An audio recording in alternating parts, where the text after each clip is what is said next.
Hey everybody, it's GeoBug. Welcome back to episode 15 of our Town Designer series. This is a very special episode today because we finally reached perfection. Now, instead of going through the slog of a bunch of videos of me just trying to reach perfection, I decided to show you the clip of me attaining perfection, and then I'm going to give you a tour of what I've done so far, because it's not a lot, but I figured episode 15, that's a really good episode to just kind of take a tour, and we don't have to make 100 videos of the slog of getting to perfection. So I'll show you the clip right now, and then we'll get into the tour.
Okay, starting off in our home, obviously we have the fully upgraded home, so this is our, kind of dining room area. We got the tea set. That was our first Christmas from Penny, if you remember, which is a really rare gift, so that was cool to get. This is our kitchen. Nothing crazy right now. We still got some work to do on the house, but this is what it is so far.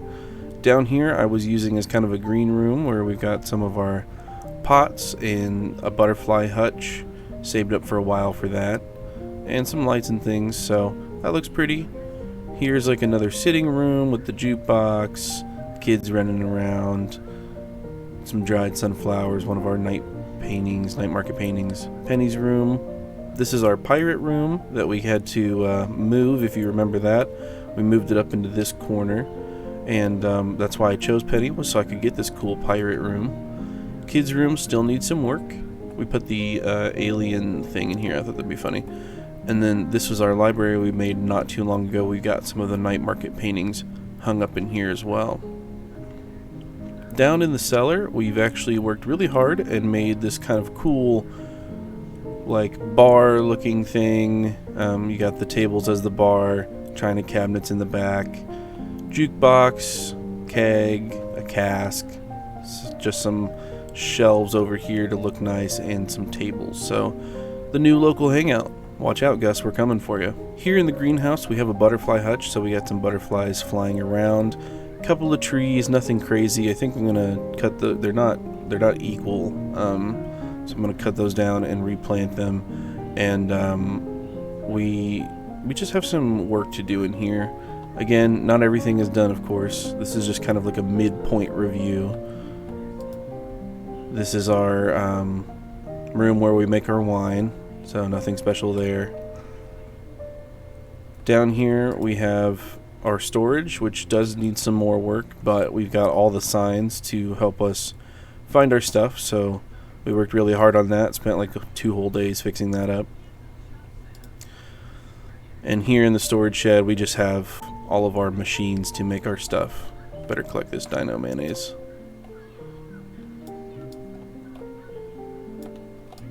Sell that for a bit of profit.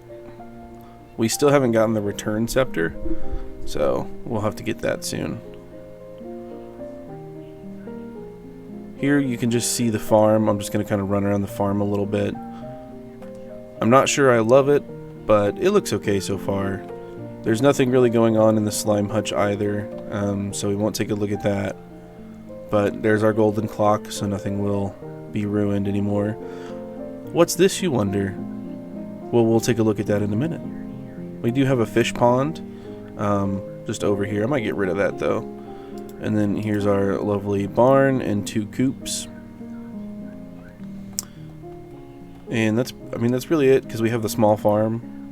But what's this? What's this, you say? Looks like I need to fix back behind it, but we can't get in there. However, we have a secret way in there. That's a secret storage building we're going to go take a look at right now. So to get in the secret storage building, we have to come up here to our mini obelisk, where it is kind of hidden. And then we can get in. This is the shrine to all the lucky rings I have found while playing this so far. We have found 8 lucky rings in total. They're actually in the storage shed. I just put them on signs. But this is our lucky ring shrine. So we decorated it real nice. Lots of dark colors and monsters. And of course, you know, my armored men here. 2 big monster fireplaces and the dark throne and everything. Dark chair. Praise Yoba for all the lucky rings. So that's our lucky ring shrine. And you can't get into it unless you use the obelisk or cut down the trees, I guess. Okay.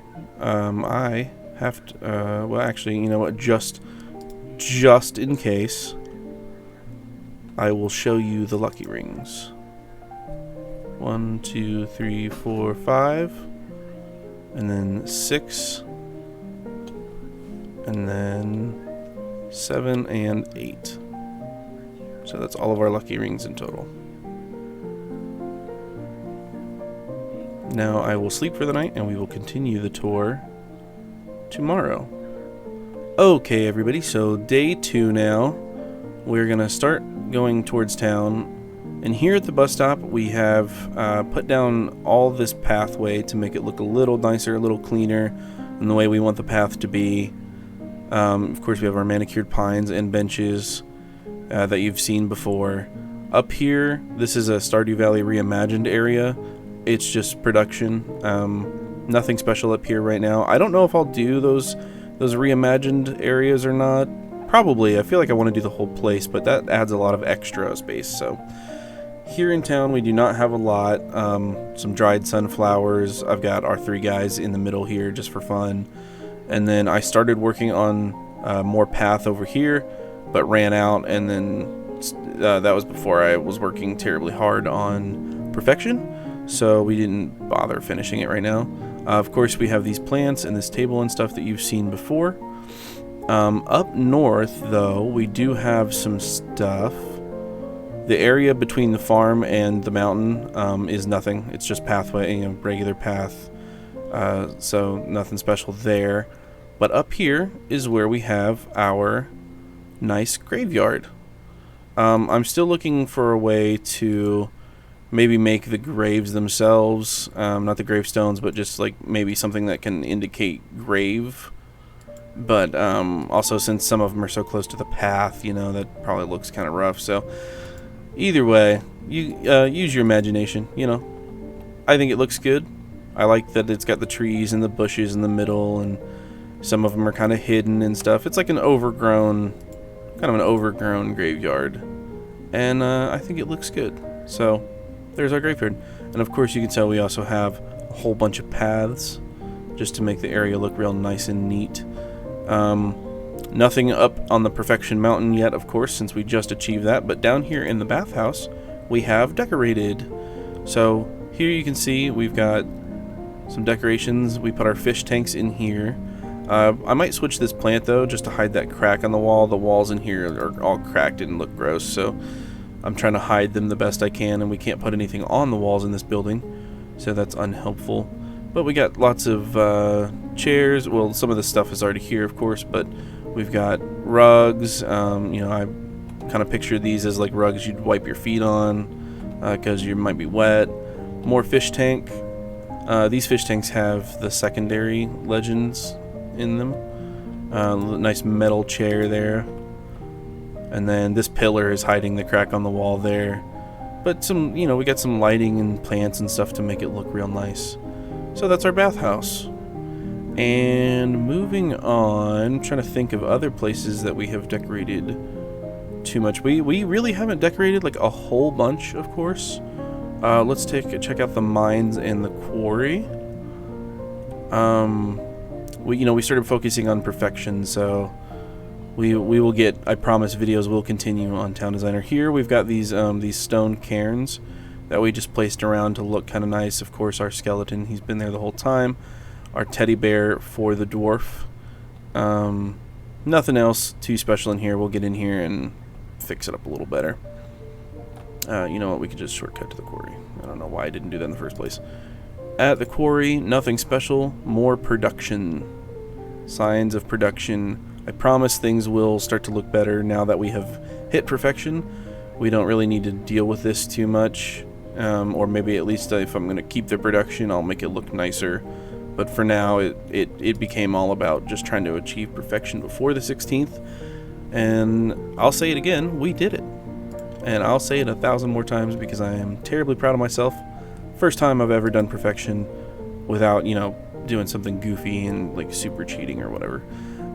Here inside this extra building, because of Reimagined, I was growing fairy roses to make fairy dust. So it's just a bunch of planters in there. Down at the beach we have a couple of things. Let's get down there. Nothing terribly special. It still needs some work, of course, but oop. Sorry, I saw that and we had to get it. Alright. Never know when you're gonna get a lucky ring. Anyway, so here we need to tear this path up. Here I've made this like kind of dance floor thing. I kind of wish there was like a radio decoration. That'd be kind of cool. You put it right up here or something. But yeah, we've made this like dance floor thing. I was gonna put the fish tanks here, but you can't put them outside, and I didn't realize that at first. So that's what this is. Some nice benches. Does this lead through? Is this a shortcut? It is. I didn't realize that's where that led up to. This is one of the shortcuts. If you get the community upgrade for shortcuts, I didn't know that. Anyway, down here, of course, you've seen this before. We've got those like half logs as chairs, and this nice little speckling here of pathway. And then right here, this worked out to be a happy coincidence. I put this like this, just this is how I did it, and it just so happens to be the shortcut up to town. So yeah, that is pure coincidence that it just led us right between these two torches, and I thought that worked out really great. So I thought you guys might too. Moving on, after we get this. Hey, OmniGeo, nice. We don't have anything in the desert except a couple of solar panels, so nothing spectacular to see there. We have a couple of things over here in the woods, so we can take a look at that. Mostly, it's just pathways and lighting. I'll have to kind of skip ahead to the nighttime so you can see what the pathway looks like at night. But so obviously it needs finished, of course. But up here, this leads down here, which we need to finish the pathway down here. But we do have some pathways that lead up, into these areas down here where you fish for the glacier fish, and then lighting along the whole way. So we'll need to get some more lights and some more pathways because, yeah, we need to finish this up. And to tell you how bad it got there in the end for trying to get perfection, I was doing ancient fruit wine on Saturday and then sleeping through the rest of the week. So all these trees were cut down seemingly not so long ago, but they're all grown completely back up because I slept through like 2 full months, it seems like, just trying to get enough money to get that golden clock. So yeah, and the farm was all torn up because the weeds caused damage and stuff. It was pretty rough, but we made it through. So now we can start making everything pretty, and the farm won't get torn up now because we have the golden clock. So we can sleep through as many days as we want to. But yep, here's a good example. Right here is all torn up. Right, yep, it's all really bad right in there, so we'll have to get that fixed up. I think now that I don't need oak resin though, I'm gonna tear this corner out and replace that with something else, because I'm not fond of this. I just put this here as a means of production at some point. So yeah, anyway, I think we'll finish off the video over here in the secret chamber of Lucky Rings in our throne. So, like I said, guys, that is the video. Thank you so much for watching this very special episode of our Town Designer series. I promise there is more to come. We are going to be doing a 1.6 new save file game so that we can experience everything as it is supposed to come. And that will be a series. I'm not going to do 100 days on that. That will be a complete series. Until we either reach perfection or we're sick of it, something like that. But we finally did reach perfection this time, and I'm so proud of myself. I rubbed it in everyone's face in the house, including the kids, because I'm the only one in the house who's done it. And I did it, legitimately this time. And I know some people are going to say, no, you didn't, because, I've got this speed buff on that makes me go just a touch faster, and the fishing mod, but I can't stand the fishing in this game. So say what you will, but I reached perfection as legitimately as possible for me. So thank you so much for watching the video. Make sure you like the video, subscribe to the channel if you haven't already, hit the notification bell, of course, to be notified of all the videos upcoming. Town Designer 1.6 update, and I do have a couple of 100-day videos coming soon, hopefully. There was one video that I got rid of. It was terribly boring. It was even boring to try to edit, so I got rid of that one. But we do have 1 or 2 ideas coming, and then I think that's it for now. Minecraft is on a bit of a hold for now, but either way, sorry, this is getting lengthy. Most of the videos get pretty short, and I'm rambling now. I apologize. But either way, thank you so much for watching, and we will catch you in the next video. Bye bye.